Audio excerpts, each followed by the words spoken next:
Okay, so whether you're just a crime fanatic and you're just curious about different areas, bad neighborhoods in specific cities, this might be for you. I did one on Chattanooga recently, and I'm just doing one on Knoxville as well. Now, some of the recent articles I've seen that the crime rate in Knoxville specifically has gone down. But I wanted to show you some different maps here just to kind of compare. What we have here is crimegrade.org on the left and a community crime map on the right. Okay, so Knoxville's website, police website, I think you can get this Lexis Nexis link as well, or you can just go on their website and search this community crime map by city. Not every city has this available, it just kind of depends, but some cities have different resources, different maps for reporting crime or just seeing crime in the last week, month, whatever you want to filter it to. So right now I have it set to filter by the last about week and a half. And kind of what we're seeing, the trends here are very similar to the crime grade, right? Basically everything north, just slightly north and northeast, more east of downtown, are some of the higher areas. And it kind of makes sense if we look at some of the other reporting maps as well. Now, I got this one here directly from areavibes.com as far as this map, and I kind of put things together in perspective. Now, it listed in the top right column here, or top right, are the top five worst areas in Knoxville based on livability score. Okay, so livability, of course, includes a lot of different criteria. Affordability. I think another one was like job availability or employment, and then something was about commute, things like that. There's so many different categories that you can look on their website, but specifically when it comes to worst areas by livability, so 1 through 5, you can kind of see where we're at with Park City and Morningside. Now, Park City, as you can see, I labeled it here in that red area, top right of the map, 123% above the national average. And that kind of put the numbers above the average here when it comes to specific areas. Do it a little bit different than I normally do it. And look at Edgewood, I'm sorry. That's the fourth, it says it's the fourth worst area, but it's such a small area. It says 20. I don't think, that can't be right. 20 people in that area. It looks like it's like 10 blocks, something like that. Not even, I don't know, but 20 people, that doesn't seem right. But I pointed out that it says negative 100, so that means it's actually 100% below the national average.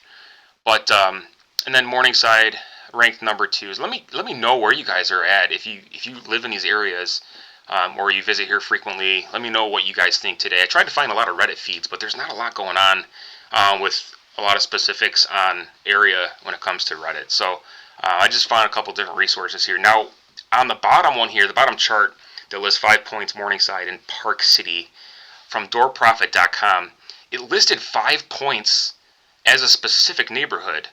And I kind of drew an arrow and circled where it's at on the map, between Park City and Morningside. It's kind of in that general area, which makes sense. I mean, Park City is number 1, Morningside's number 2. So yeah, that would make sense, but just different reports, right? Morningside again and Park City. So that kind of makes sense. But I saw some information that 5 Points constructed a whole bunch of different new condominiums and a whole new area. So I don't know if that's changed, but I did see some shootings and things like that in my research for 5 Points. So let me know if that's really changed a lot. I saw that it looks like they developed that area quite nicely, but I don't know. I guess there's still some crime happening there. So you can kind of see 657 residents.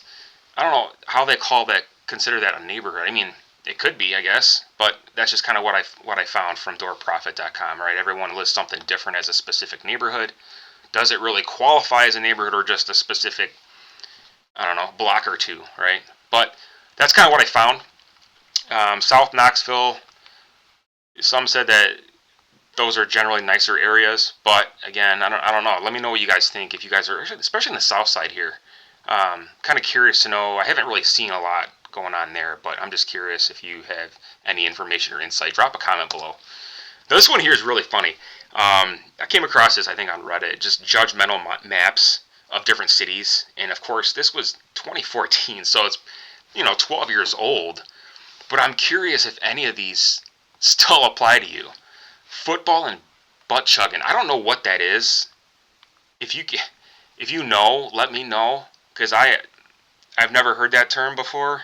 Um, Maybe I live under a rock, but hey, I've never heard that before. So kind of curious to see, some of this. Of course, these are old. I don't know if they're even making these anymore, but it is kind of interesting to see, some of the areas here, what people think about it. Mall shootouts.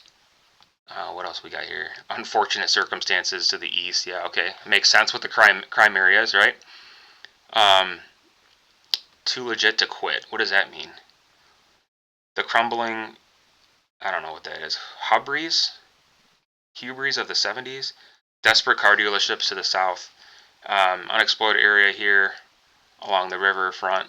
So, divorced dads on Match.com. I thought that was kind of funny. Where do they come up with this stuff, and what makes them say that is what I want to know. I guess I got to do a little more, um, searching on Reddit to see what else I can find. But that's kind of curious. Let me know if you guys think any of these still apply to these areas. But last slide here. I didn't want to take a whole lot on this one, but this is kind of what I was talking about as far as livability scores from areavibes.com.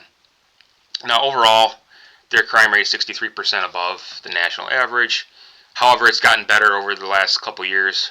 Kind of from what I'm seeing, their trend rates have gone down. Livability scores based on amenities, commute, cost of living, etc. So everything kind of combines there to make it a general livability score. Let me know what you guys think about this. Drop a comment below. Let me know what city you want to see next. We'll see you next time. Thanks for watching.